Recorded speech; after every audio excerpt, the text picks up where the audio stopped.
Estamos con Pamela, es compañera de los medios de comunicación de la televisión argentina C5N y colabora además con la RAE. Pamela, muchísimas gracias por atendernos. Bueno, un placer estar con ustedes. Creo que tienes una historia maravillosa con el Papa. ¿Cómo conoces al Papa Francisco? ¿Cuál es tu primer contacto con Bueno, él? lo conozco desde hace 20 años, cuando periodista en Argentina, bueno, que íbamos a cubrir de la Radio 10 en Argentina, que lo iba a cubrir cuando él era arzobispo de Buenos Aires. Bueno, después me vine a vivir acá, 18 años acá, cuando estoy viviendo acá lo proclaman, lo eligen papa, así que bueno, una alegría muy, muy grande haber tenido un papa argentino, lo que significó el Papa Francisco, ¿no? No solo que fue de los últimos, bueno, que trajo también del fin del mundo, como cuando lo anunciaron, bueno, esa sencillez, ¿no?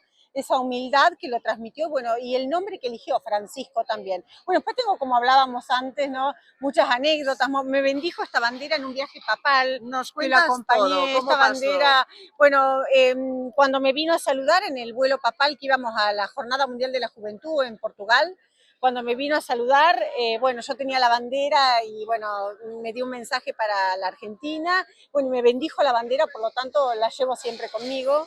La voy a tener siempre, me emociono porque, bueno, va a estar siempre conmigo esta bandera. Bueno, y además tuve un problema familiar y en Assisi hace aproximadamente 6 años, 7, él va a la porciúncola de Assisi y piden, es muy importante porque en ese viaje a la ciudad de Asís, él pide, bueno, que todos los curas salgan a la calle, él pide a la iglesia salir a confesar, que no esperen que vengan los fieles a la iglesia, sino que los curas tienen que Una salir iglesia una abierta. iglesia abierta. Dice, voy a empezar por mí, y dice, todo así muy improvisado, como era él, dice, tráiganme a los niños. Bueno, entonces le hacen toda una fila de todos niños para confesar, y bueno, como periodista le digo a los de seguridad que me conoce, le digo, por favor, me quiero confesar en español. Bueno, me dice, vamos, me mete en la fila con todos los niños, y bueno, y me confiesa el Papa Francisco, y con ese problema familiar se me solucionó, porque después llamé, bueno, y logré la reconciliación de un problema grande que tenía.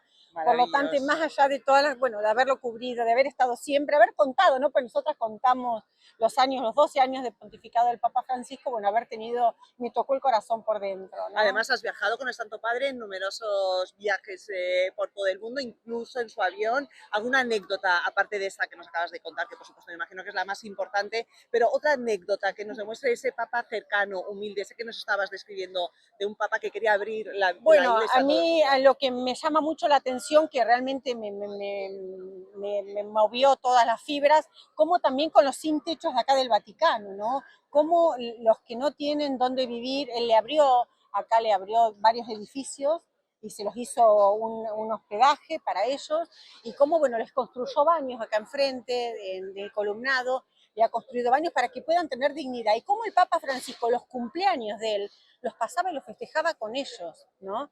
Bueno, Se esa sabía la humildad, fecha de cumpleaños de ellos. entonces, y lo festejaba con ellos, ¿no? Entonces, Sí. bueno, querer, no el Papa, el día de su cumpleaños, querer pasarla con ellos. Vale, el cumpleaños del Santo El Padre. cumpleaños del Santo Padre, bueno, elegir por eso cuando ahora van a despedir al Papa, lo va a despedir también, esa era su familia, ¿no? También los sin techo, Claro. los más humildes, esa era la familia del Papa. Llevas aquí, nos has dicho, en Tiene Roma 20 años. 18, 18 18 años, años. sí. ¿Qué diferencia has visto entre el pontificado del Papa Francisco con el que pudo tener Benedicto XVI, el Papa Ratzinger o incluso San Juan Pablo II?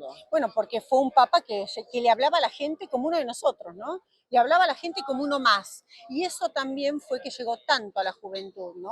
Ese papa que le hablaba no como uno de nosotros, que dedicaban también tanto tiempo, cuando lo he visto en varias oportunidades, como me dedicaba 10, 15 minutos, y, ay, pero no, pasaban los minutos, digo, estamos con el hombre más importante del mundo, y que no, que te haga sentir también, ¿no? Cómoda, que, bueno, que también sos importante, ¿no? La ¿Y palabra el del otro, ambiente con que los niños. estás viendo en Roma estos días te recuerda a otros ambientes, otras situaciones similares, pues con el fallecimiento a lo mejor de San Juan Pablo II, no con el Papa Ratzinger, porque efectivamente fue una situación diferente? Veo más dolor, la gente como que está más tocada dentro, ¿no? Como más conmovida. Eso sí, vi mucha gente llorando, mucha gente como que pierde el punto de referencia, ¿no? Que era, ¿no? Como esta línea guía espiritual, como que la pierde. Eso lo noté Y mucho. tú como profesional y corresponsal aquí en el Vaticano sabes muchísimo acerca de cómo van a ser un poco los próximos Sí. movimientos. Después del funeral se enterrará el Santo Padre mañana y más o menos fecha del cónclave. Y es ¿Qué te entre dice? el 5 y el 10, pero todavía no está fijada, la tienen que fijar ellos, pero entre el 5 y el 10 va a ser seguro, ahí ¿Y van a esperas elegir el día. un cónclave rápido, express o que se puede Va, demorar unos días? para mí se puede demorar porque va a ser un cónclave complicado, porque bueno, hay un sector de la iglesia que quiere romper con todas estas reformas del Papa Francisco y creo que va a ser un cónclave peleado, si tiene injerencia como es que es la intención de la política norteamericana en influir en el próximo cónclave y de tener una iglesia más ortodoxa. Bueno, pienso que va a haber también muchos intentos, ¿no? Para hasta que se elija papa. Y por último, ¿tienes Muchas alguno anotaciones. favorito? Bueno, a mí me gusta el filipino y después me gusta el italiano, el presidente de la CHEI, que es Zuppi, Matteo Zuppi, porque, bueno, es el presidente de Cáritas y creo que encarna también, más allá que es europeo, no es como Francisco, que es latino, argentino, pero encarna también ese mediador de paz como, bueno, el mensaje que nos deja Francisco de paz. Bueno, pues si tras la fumata blanca vemos a uno de esos dos ahí por el balcón, nos acordaremos de ti.